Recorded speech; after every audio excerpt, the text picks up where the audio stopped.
on and letting go. So I think while Ronald is setting up the recorder, so I just want to check who remember what was the previous session about? Finding Jesus in crisis. Yeah, so last session we actually talked about crisis, identifying crisis in our life. You know, like people of our age, we often say, oh yeah, midlife or quarter life crisis and so on. So we talk a bit on like identifying our feelings, understanding what are the challenge we face in our life, and we also learn about how crisis also help to shape us as a person, right, Tommy? Yes, so and I think it was also something just want to refresh your memory of how actually crisis can also strengthen us, just like how Joseph, the dreamer story that which really spoke to me. So for today, actually, in this topic on holding on and letting go, we want to continue further to find out actually what are the things that sometimes we are holding on too strongly that actually make us dwell even further in our crisis in our life. And when we learn to identify all the different types of things that we are attached to or unable to detach, that's also where we can also learn to be that girl in the Talitha koum story. Yeah, so you all know Talitha koum story? Okay, Fina, since you're the one that knocked the book, what is it about? So it's like this girl dead. Then basically Jesus come to her, and then say like wake up lah basically. Was she sleeping? I think she is. Huh? Snow White, so it brings to kiss the Holy Spirit. It's the kiss of the Holy Spirit. Okay, so yeah, so it's the story of the okay, yeah, maybe that's also another crisis happening. You see, so how relevant this topic is for us, where we actually need to look deeper in our hearts so that we can eventually let go of all the things that block us from rising up, just like that little girl that Jesus healed. So to begin with, I'd like to start by reflecting on this passage. It's a little bit tough. Is there any way to maybe bring it forward a bit? So Yeah, I think we need to. I think that's.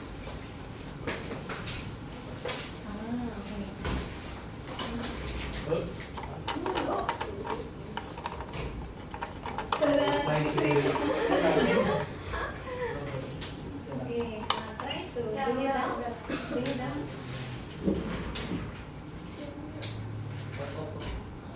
Okay, almost there, yeah? So just Almost there. oh yeah, there. Okay, good. So yeah, let's just okay, let's just partner our hearts as we are going to listen to the word of God. In your Father, Son, and Spirit, Amen. Father God, as we come before you to listen to your word, inspire us, O Lord, with the Holy Spirit, that we may be able to understand your word and let it touch our heart and speak to our heart. Reading from Luke chapter 18, verses 18 to 23. Let us read together. And he shall ask him this question: Good teacher, what must I do to inherit eternal life? Jesus answered him, Why do you call me good? No one is good but God alone. You know the commandments: You shall not commit adultery, you shall not kill, you shall not steal, you shall not bear false witness, honor your father and your mother. And he replied, All of these I have observed from my youth. When Jesus heard this, he said to him, There is still one thing left for you. Sell all that you have and distribute it to the poor, and you will have a treasure in heaven. Then come and follow me.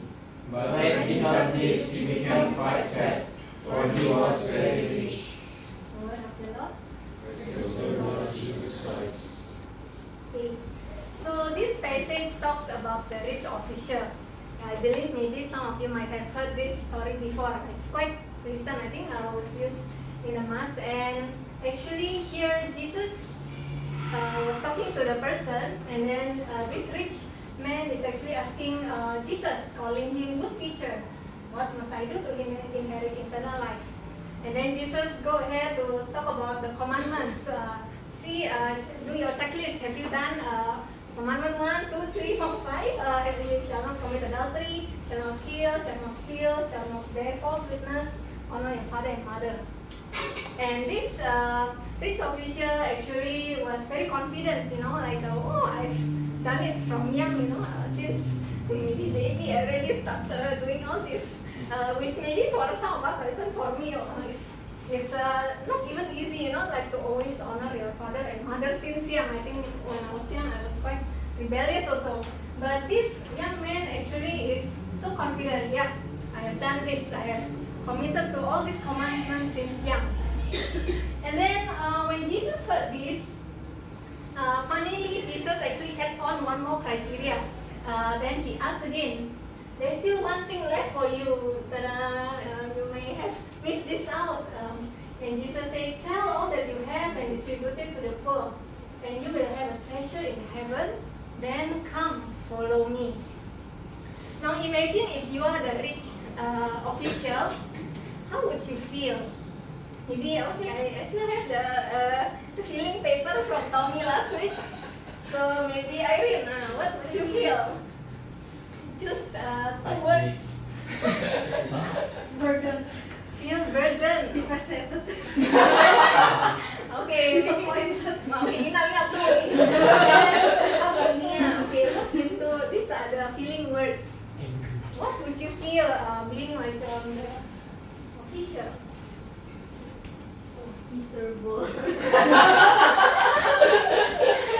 Okay, very good. Maybe one more, Ronald. One from this side. Anxious. Anxious, okay. Why anxious? Because Jesus is in front of me. Okay, this one is the shy rich official, so anxious. So confident. And how about Nia? Why do you feel that way? If you are Because for few years already, he has a lot of all these material things, and suddenly he must throw it away and have nothing, and must follow him, which maybe don't know. I mean, I don't know if Jesus did anything to him, okay, very good. And Irene, maybe since you have a lot of words that you share. I think because he is rich, that kind of shape his identity also. So without all this richness, then all this crisis. Okay, so this is where we actually realize, when we imagine us being that man, actually we might suddenly fall into crisis. I have done all this, still not enough. And apparently God, Jesus is asking me something that I have been holding on really strongly. And that's where in the end, he became quite sad, for he was very rich, and this is where he wasn't able to okay, I give everything and follow Jesus. Now let's actually compare this with another story, which is also about how Jesus calls someone to come and follow after him. And this story is, any guess who are these two people? Peter And the brother. Peter and Andrew. Yeah. So actually, this is the story where Jesus come and meet Peter and Andrew after Jesus performed the miracle of suddenly catching a lot of fish unexpectedly, and then Jesus asked Peter and Andrew, "Come after me, and I will make you fishers of men." And once they left their nets and followed him. So if you see, compare with the previous story, what difference do you see here? They follow him. You follow him, very good. Anything else?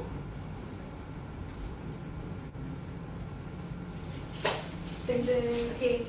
So actually here in these two stories, we realize that one was holding on holding on to what the person has, holding on to the possession, which is the richness.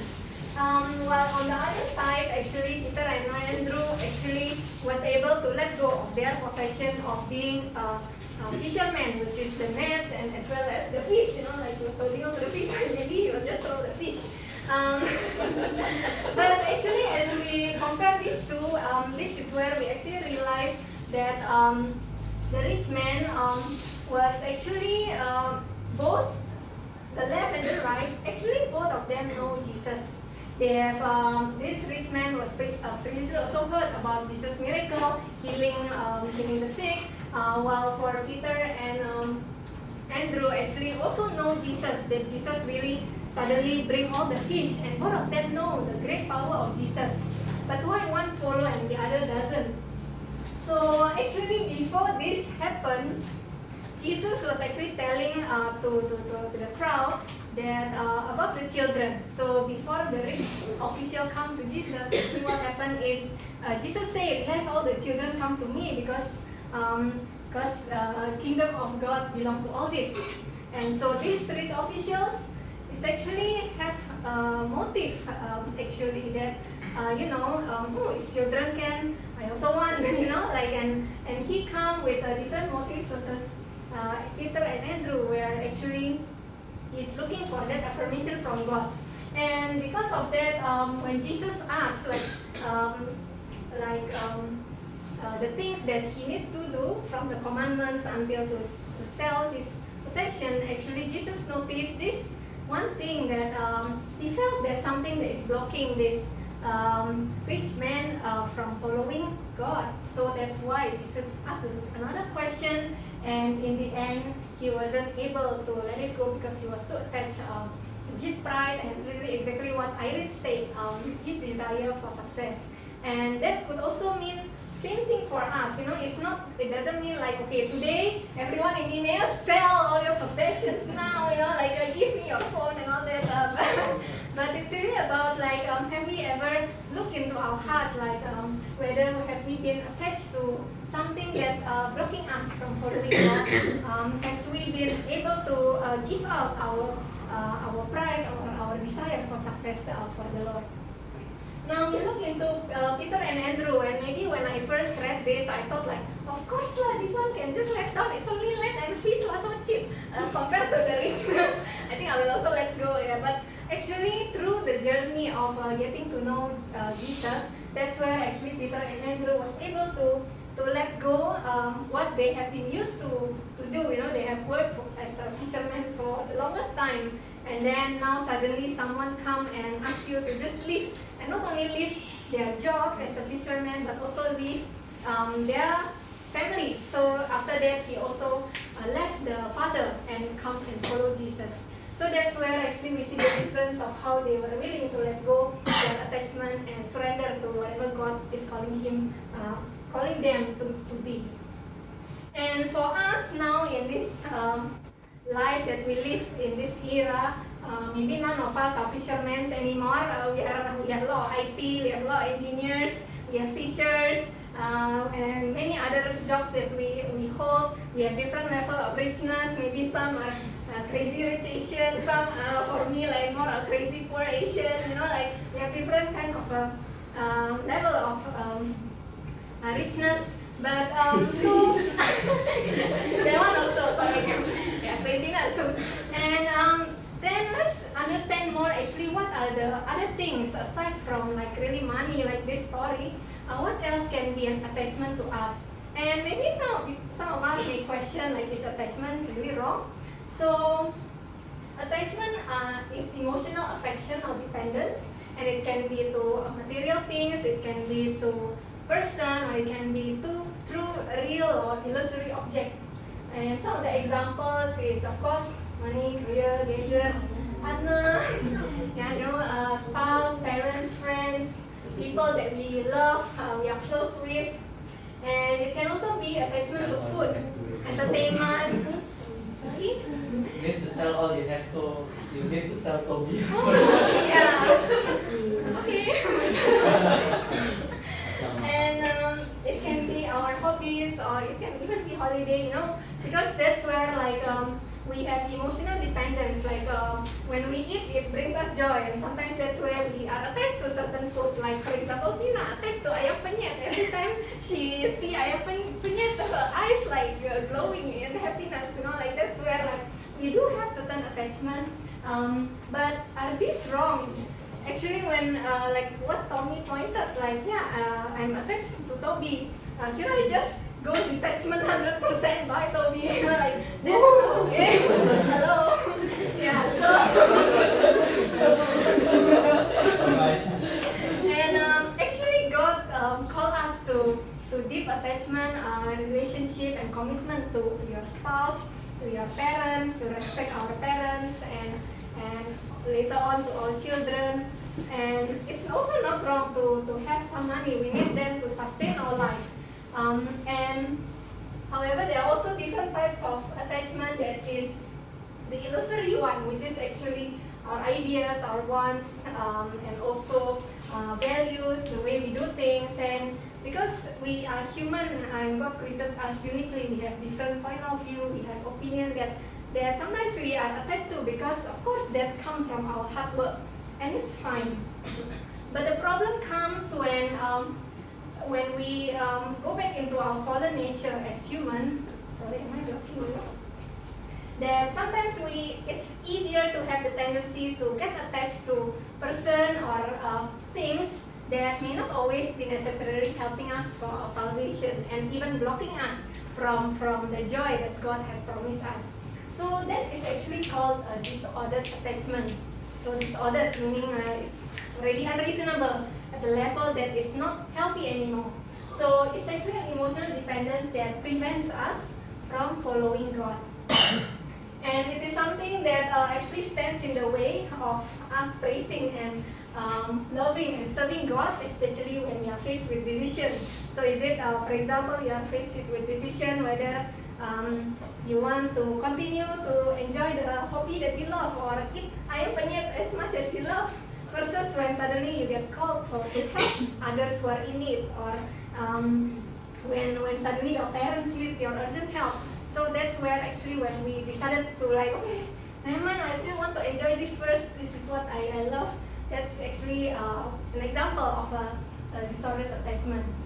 Or also in the case where actually that particular thing or person actually makes a habit of laziness or indulgence.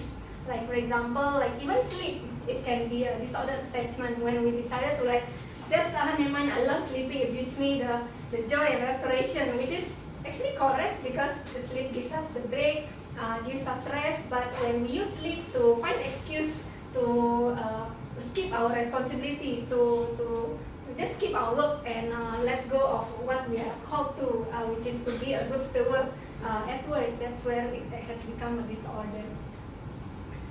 So just more examples so that you know we have better idea of what is disordered attachment. So it could be like a time where we have insisted doing what we love, like to go exercise or to eat or to play games, which are actually all okay. But when we actually go overboard into disorder, versus answering God's call for help in the church, that is an example. Or for example, when I get angry whenever someone challenges me in a small way. So this is where we have a disordered attachment to our own way of doing, to our ideas, that we don't allow other people to tell us of another way. Or this is what I shared earlier on sleep. Or have you ever tried to bargain with God? Like sometimes in our prayer, we know that God called us to do certain things, but sometimes we like, no lah God, I want to do this first because I love to do this first and all that. So this is also another example. Or it can be a person. So looking at the people we love around us, is there anyone that we care or worried so much until we forget to pray to God? Or any person that you wanted to pursue so much until we deprioritize what God is calling us to do? Or the last one is, have we ever insisted on our ideas or desires until we were not able to listen and forgive others? So these are just some examples, and there will be a lot more. And why it's important for us to recognize where are the disordered attachment in our life is because disordered attachment actually make us clouded by our emotions. Like when we face difficulty and we have all those attachment, it actually make us unable to respond with love, like what Tommy shared in the previous session. Sometimes we respond, we react versus respond. So we just try to distract ourselves in difficult situations instead of really responding to the problem itself. So it can be like this sadness, or sometimes we can be angry when things doesn't go right.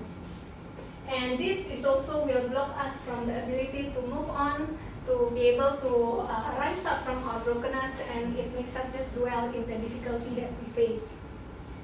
So actually, among all the many examples, I think honestly I personally have encountered some. I think in my life I realized that the more I grow into relationship with my ex-boyfriend last time and now my husband, through this journey I realized actually the more we go deeper in the relationship, that's where I learned that there are more disordered attachment that are being revealed, because in marriage or in relationship, that's where we are called to give our life to others, right?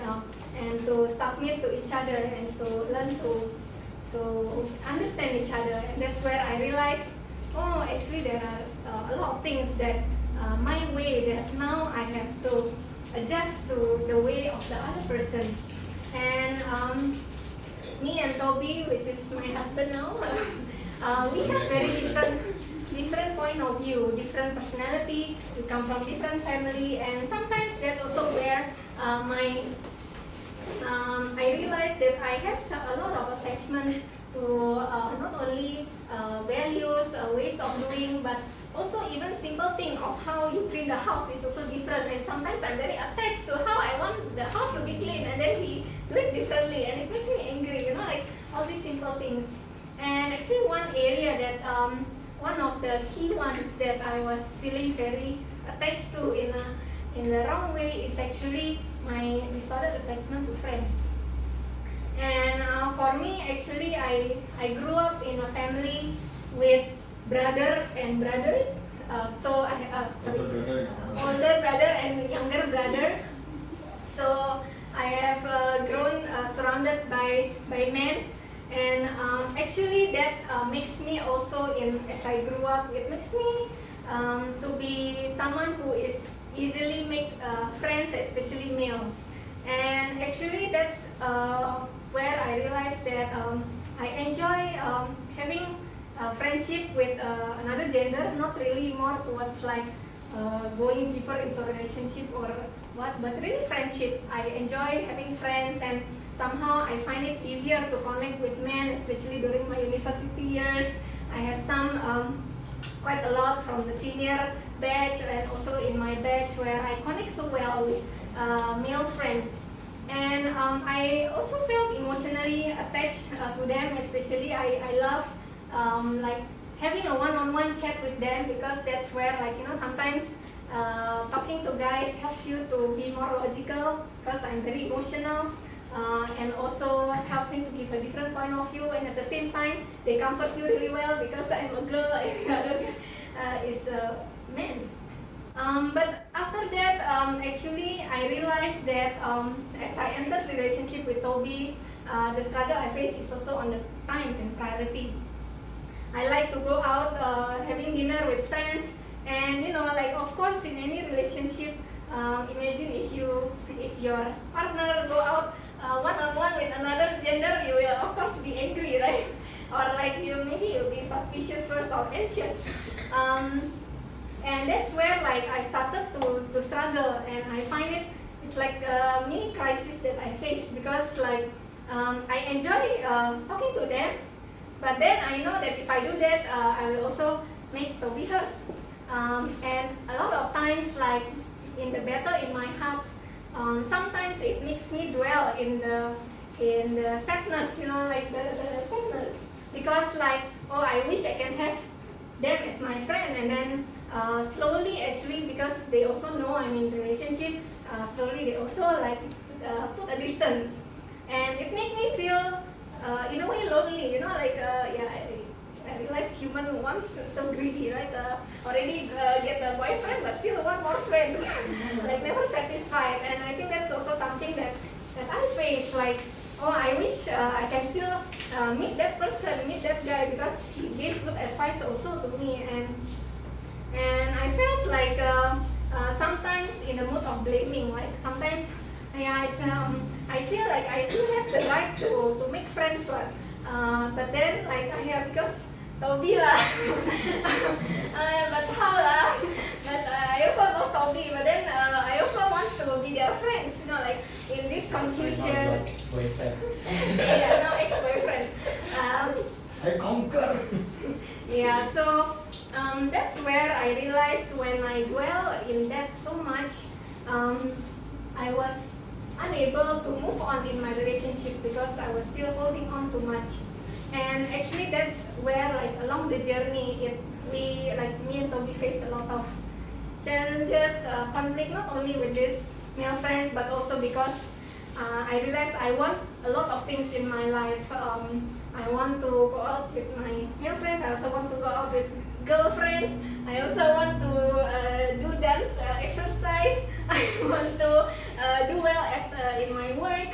So in the end, Toby complained, which day is for me?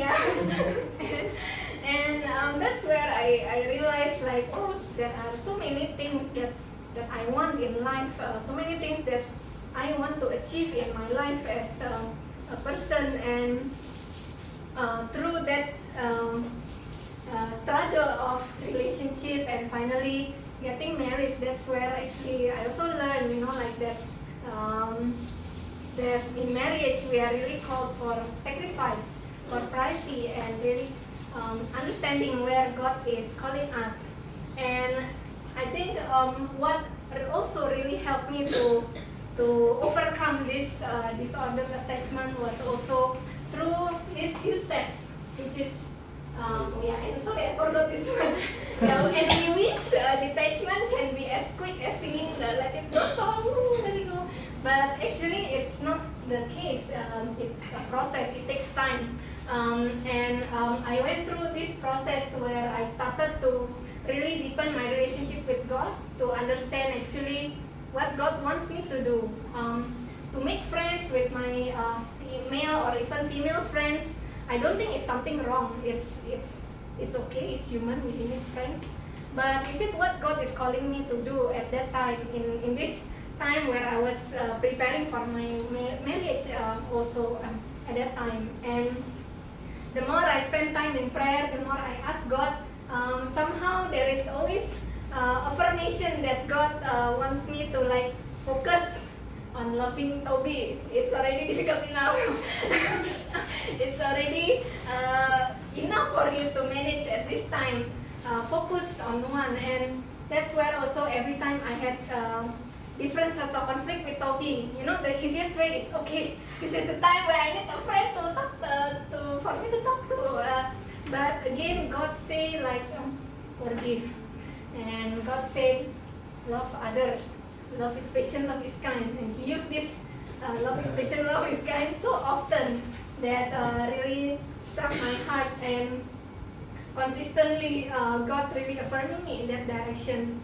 And a lot of time I always bargain to God, you know, like, although I know God will provide, I know that He is good, I know that in this relationship God is what God wants. Sometimes I also still bargain, like, yeah, God, I'm so tired, I need a break, you know, like all that. But again, God reminded me to obey Him, which is really something that difficult, you know, like I feel like, okay, I think I know that it's not wrong, right? What's wrong with going out? What's wrong with, like, doing this at work, also finishing my work, which is a lot. But God really asked me to obey, to focus on this relationship, build the love that I have given you to Toby, and to nurture this as one family. And this is really what strengthened me, although it's difficult. And the last thing was actually to have this grace of indifference. So Saint Ignatius actually teach in his spiritual exercise also about detachment, and he said that we must make ourselves indifferent to all created things as far as we are allowed. Our one desire and choice should be what is more conducive to the end for which we were created. And we are again created to love Him and to serve Him. So we need to learn to be indifferent. And what does it mean? It's actually to have the total openness to the will of God and to then do our best in achieving that will. So this is really where I realized, okay, God's will is for me to build this love relationship, so focus on it and do your best. And that is really what strengthened me. And then being this passionate about what happens to us as long as it is for the glory of God. And this is when I was in the times of loneliness at times. I felt like, oh Lord, why am I now losing friends? Getting married, I realized I have less friends than before. But really to trust in God that, whatever happened to me, if it's really God's will, let it be. And last thing is to surrender and trust to God that His grace will be enough, that if this is what He wants, let He do it in my life, despite all the hopes, all my fears, and everything that I worry about. So let God do His work. And because of this, as I keep practicing on that, it actually now gives me a lot of peace. And last time when I realized, when I, for example, cannot go out or cannot do what I want, usually I grumble in my heart, because of this again, I cannot go, I cannot be free, now people talk about freedom, I cannot be free. But actually now when I look back again in my heart, actually with this grace that God has given me, it helps me to be at peace. And even now, I can even talk about it more openly with Toby, okay, I have this friend, and not like last time where I was okay, maybe don't need to tell Toby, just have it my own way. And now it's actually, I find greater peace in my heart where, okay, if I have many friends, thank God. If I have small number of friends, okay, treasure them. So instead of okay, why I have small friends, I don't have anyone, I get not enough time to go out and all that. But this time it's really that peace in my heart, which I also would like to encourage all of us to really start recognizing where is it in our life that we have this disordered attachment, and really put that effort, to deepen our relationship with God, just like how Peter and Andrew, when they know God, they were able to let go of all they have and trust in the Lord, and trust the plan that is ahead of them, which was still unknown, and also to obey what God is calling us, which will be so difficult, but yet that is really bearing the fruit that we will never imagine before. And pray and ask God for this grace of indifference with also our commitment to it. So now I'd like to invite Toby, which I've been talking about, to share his testimony, also about how he has managed to overcome this disordered attachment. Hi, I'm Toby, his boyfriend. Just to clarify, she's still not with friends. It's not like I don't go out. So, I was asked by Irma to bring a testimony, share my experience, and one of this experience is about my attachment to my pride and because I'm a judgmental kind of person. I always judge people on top of your head. If I know you, I have certain writings there of your character. No, just kidding. So the story is about a conflict with Tommy.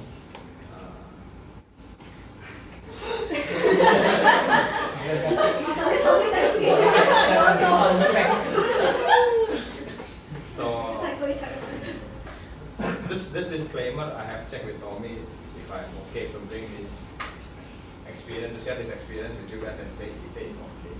And another disclaimer is that this is my side of story, my point of view. It's just about what I'm feeling, what I'm thinking. So if there is any description of Tommy in the testimony that will ruin your image of Tommy, it may not be true because that's my point of view. And third disclaimer is that because I have only limited time, so I will not share in detail. Okay, so don't gossip. If you are really curious until you cannot sleep, then you either approach me or tell me and clarify the facts. Okay, so here's the story. So actually, we have been friends for 9 years, 2009 since NTU. We were in the same charismatic group also in NTU. He was my coordinator when I was joining MS and support team. And yeah, in our relationship, just like any other relationship, we have conflicts, we have Relation. relationship means Friendship.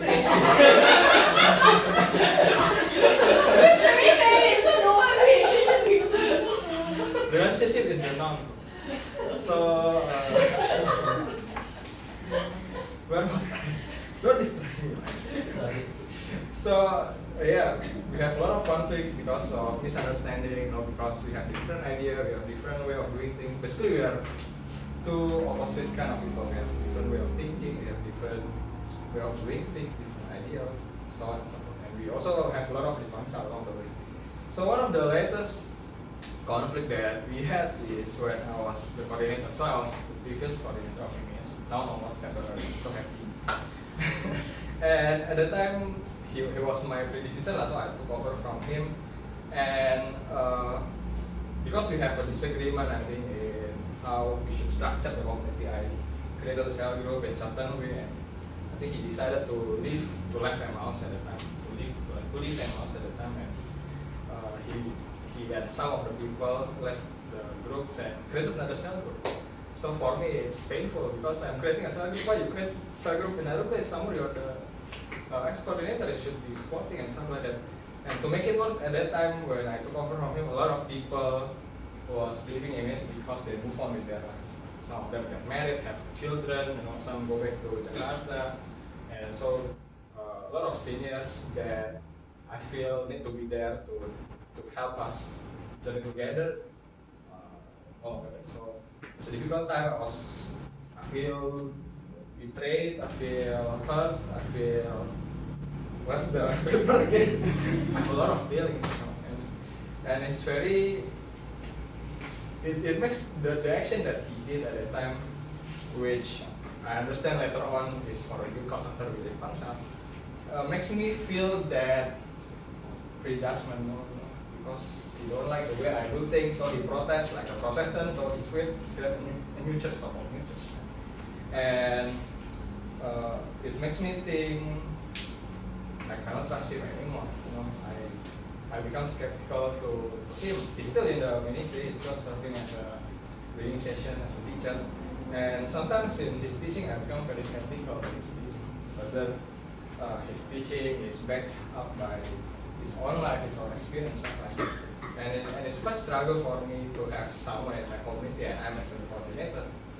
I need to love the person, but also I don't like the person, and I wouldn't love the person. So it was a struggle until I think one time he decided to come back again to the cell group, right? And he decided to come in the cell group. I still feel skeptical. It doesn't solve the problem. And before that, I think early in the next year, when I pray in adoration, I feel that God is asking me to reach out to that group who came out from MS. And I tell God, are you kidding? I'm wounded. I got no time. I'm tired. I need to think about the content. I need to think about the community. I need to think about the parish, the church, and stuff like that. I got time to think about this kind of thing. So at the time, I think it was I was wounded. So I'm tired. I need time, and I just want to surrender it to God and time because they heal, right? So I think that becomes like what Imma said, attachment of excuse. Right? I make it as an excuse not to approach them, and it became worse, the attachment to give judgment and do the pride because after I'm the one who is right. And so after some time, Tony came back, joined the cell group again, still have the skeptical mindset that predates me. Until one day when we were having recollection with Brother Nicholas Lai, who is no longer a brother. And at that time we have a reconciliation time just to ask God for forgiveness and ask one another for forgiveness. And at that time I really have a strong feeling because of I'm tired of having this kind of wearing mask. You are in the community or coordinator is supposed to love the person, but at the same time you cannot forgive him. So I decided to just talk to him, and from there I understand his point of view, why he did that certain way, and so on and so forth. But still, I think it's really a journey for me since God asked me to reach out to them until we reconcile. After that, I still feel quite skeptical about him until I go to my wedding day. Right? And usually, as a groom, we need to find a groomsman, and I was quite desperate at the time because most of my good friends, they're married, having kids, or moved back to Jakarta already. So the next person who is close to me is Tommy. And at the time, my spiritual friend also encouraged me. He said, "Oh, maybe this could be a sign for your reconciliation." Because after our reconciliation, maybe a sign of your reconciliation. Maybe from this, then you can have a better friendship, right? Friendship. Yeah. Choice of word. So yeah, I asked him to become my groomsman, and he said okay. And actually at the time, I think he is one of the most reliable person at the time because I throw everything to him to help. So at the time I was panicking. If you haven't arranged a wedding before, you better prepare from now. You better prepare from now. It's very stressful. So yeah, from there then I'm still struggling sometimes until now, but I think now we have a better friendship. And even this year, we can have a chit chat again. Sometimes even I ask him for advice because we have different personality, and I think from this different point of view, then I may gain something from this point of view. And I think it's liberating to have to be in a community where you can just no need to wear mask and don't look at him, something like that. So now I feel more liberated, I feel more freedom and so on after all these experiences. So that is, do you want me to stop there or? That's the one. So that's also where we see, sometimes it can be attached to our pride, our way of thinking that blocks us from actually facing reconciliation and forgiveness. And I think what is also things that we can see is how actually it takes a journey. Sometimes it can be short, sometimes it can be long, but don't let it'll be long and never mind, I want to take my time. But it's really like how, try again, and although it's difficult, I think that's where God is calling us to. So in summary, I think Jesus is always inviting us to come and follow Him, to answer to His calling for us. And so it's important for us to identify what are the disorder attachments that bring us away from God, that makes us dwell too long in our darkness, that makes us unable to rise, like the Talitha koum story. And then really to deepen our relationship with God, because that's where we learn to know what is it that God wants out of us. Spend more time in prayer, and also I think like what Toby shared, to have that spiritual buddy to journey with us, and sometimes can be an affirmation for our decisions that we need to take. And when we already know what God is calling, then to practice obedience. And finally, to pray for the grace of indifference. So that's it. Thank you, and hopefully we can also let God take control as we let go of our disordered attachment. Thank you. Thank you.